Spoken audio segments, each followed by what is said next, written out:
खबरों में 10 मई तक 10वीं का परिणाम घोषित हो सकता है। हरियाणा शिक्षा बोर्ड के अध्यक्ष वीपी यादव ने इंडिया न्यूज हरियाणा से खास बातचीत की है। इस दौरान उन्होंने कहा कि 10वीं का पास फॉर्मूला सीबीएसई के तर्ज पर है और क्या कुछ उनका कहना है वो भी हम आपको सुनवा देते हैं।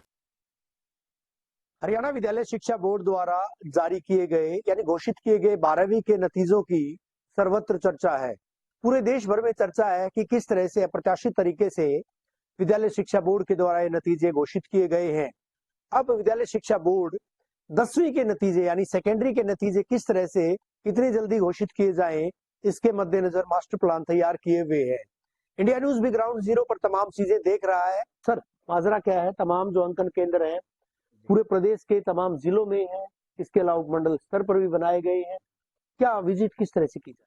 देखिए, हमने हर अंकन केंद्र पर सबसे पहले तो एक बोर्ड का ऑब्जर्वर रखा है, जो कि किसी भी तरह की कोई अनियमितता है या किसी तरह की कोई प्रॉब्लम है, चैलेंज है, उसको तुरंत हमारे जो कंट्रोल रूम है बोर्ड में स्थापित है, वहां पर वो कम्युनिकेट करेगा और तुरंत समस्या का समाधान दिया जाएगा। मैं स्वयं हर जिले में जा जाकर प्रैक्टिकल तरीके से टीचर्स से बात कर रहा हूँ, इवैल्यूएट एग्जामिनर से बात कर रहा हूँ, उनका मुआयना कर रहा हूँ, जो अंकन केंद्र है इंस्पेक्शन हो रहा है उनका।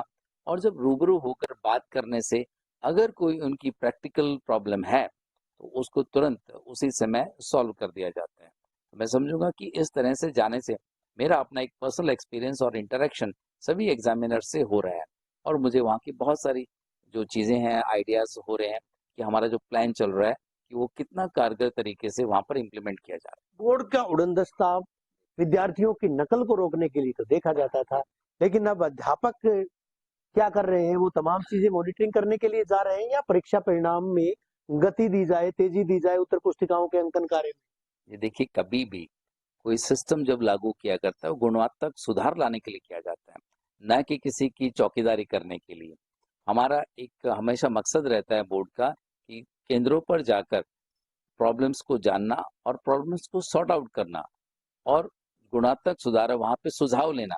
उनके सुझावों से जो भी हमारे पास फीडबैक आता है उससे हमारा जो प्रोसेस है, प्रोग्राम्स है, सिस्टम है, प्लानिंग है, उसमें हमें बहुत मदद मिलती है। रोहतक, हांसी, हिसार, तमाम उन केंद्रों के आपके द्वारा विजिट की गई है। किस तरह की दिक्कतें सामने आई है? कोई दिक्कत बताई है? कोई स्टाफ की दिक्कत, कोई कमी इस तरह की? क्या डेडलाइन अभी रखी गई है सर उत्तर पुस्तिकाओं के अंकन की? कि सेंटर्स पर जाने पर पहले अगर कोई प्रॉब्लम्स थी वो तो इनिशियल स्टेजेस पर हमारे जो ऑब्जर्वर्स थे उन्होंने कंट्रोल रूम के साथ तालमेल करके सॉल्व कर दिए हैं। मैंने रेवाड़ी, झज्जर और रोहतक और बहुत सारे जैसे हिसार, हांसी के सेंटर्स विजिट किए हैं और वहां पर जाकर पाया कि सब टीचर बड़े तन्मयता से लगे हुए हैं। और मैं समझता हूँ कि अगर जिस तरह से इस वक्त मूल्यांकन कार्य चल रहा है और हमने 8 मई की उनको डेडलाइन दे रखी है तो वहां पर उस डेडलाइन को वो बिल्कुल मीट कर पाएंगे। कुछ एक जगह हमें पता चला कि ड्यूटीज लगने की वजह से, खास तौर पर एज ए बीएलओ ड्यूटी लग गई। इलेक्शन कमीशन ऑफ इंडिया का हमारे पास लेटर आया है, हमारे बोर्ड के भी जो लोगों की वहाँ ड्यूटी लगी है 300 साढ़े 300 लोग वो भी गए हुए हैं। लेकिन इन चैलेंजेस के बावजूद जो हमने डेडलाइन तय की है 8 मई को मूल्यांकन कार्य पूरा करना है, उसको हम पूरा करेंगे। 28 तारीख तक 12वीं की जो उत्तर पुस्तिकाएं थी उनका अंकन कार्य चला। 1 से 1.5 दिन में महज रिजल्ट तैयार किया गया। 30 तारीख तक रिजल्ट आया। 8 तारीख डेडलाइन रखी गई है। माना जाए कि 10 तारीख तक जो है परीक्षा परिणाम 10वीं के घोषित कर दिए जाएंगे। देखिए, शायद अगर पहले हमारे पास जो चैलेंजेस नहीं होते, जिस तरह से स्टाफ जो है इस वक्त इलेक्शन कमीशन ऑफ इंडिया की चिट्ठी आ गई है, उन्होंने कहा है कि आप जो जितने भी बीएलओज की ड्यूटी लगी है अंकन कार्य में जो टीचर्स लगे हुए हैं जिनकी इलेक्शन में ड्यूटी है उनको आप कार्यभार मुक्त करिए। और इसी तरह से कम 300 साढ़े 300 लोग बोर्ड से ड्यूटी लगी है। तो इन चैलेंजेस के बावजूद जो है इतने कम समय में नहीं कर पाएंगे, लेकिन हाँ, हमारा प्रयास रहेगा कि जो डेडलाइन हम 15 तारीख दे रखी उससे पहले पहले कुछ भी हम सरप्राइज कर सकते हैं, रिजल्ट दे सकते हैं। रिजल्ट के जो मापदंड थे सर 12वीं के अलग थे, लेकिन 10वीं के मापदंड अलग है। जो इंटरनल असेसमेंट है उसको भी काउंट किया जाएगा। 20 नंबर की इंटरनल असेसमेंट है।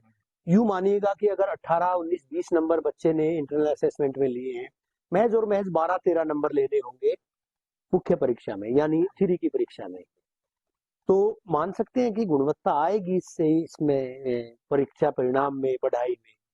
जी बिल्कुल। आप देखिए, गुणवत्ता का लेना देना किससे है कि आपका एग्जामिनेशन का पैटर्न और सिस्टम क्या है।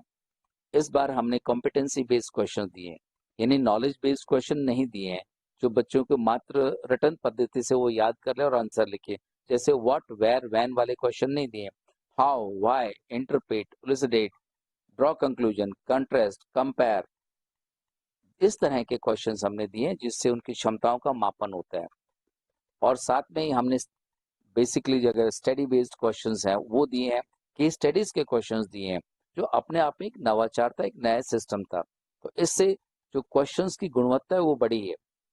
बेशक हमने सीबीएसई के तर्ज पर जो पास फार्मूला है वो डिजाइन किया है, और लेकिन क्वेश्चंस का जो लेवल है वो बहुत अच्छा रहा है, गुणवत्ता है, और उस गुणवत्ता की वजह से मैं समझता हूँ कि स्टैंडर्ड भी अप गया है। शुक्रिया हमसे बात करने के लिए। विद्यालय शिक्षा बोर्ड के अध्यक्ष doctor VP Yadav. Video journalist Sumit Awasthi के साथ रवि जांगड़ा, इंडिया न्यूज।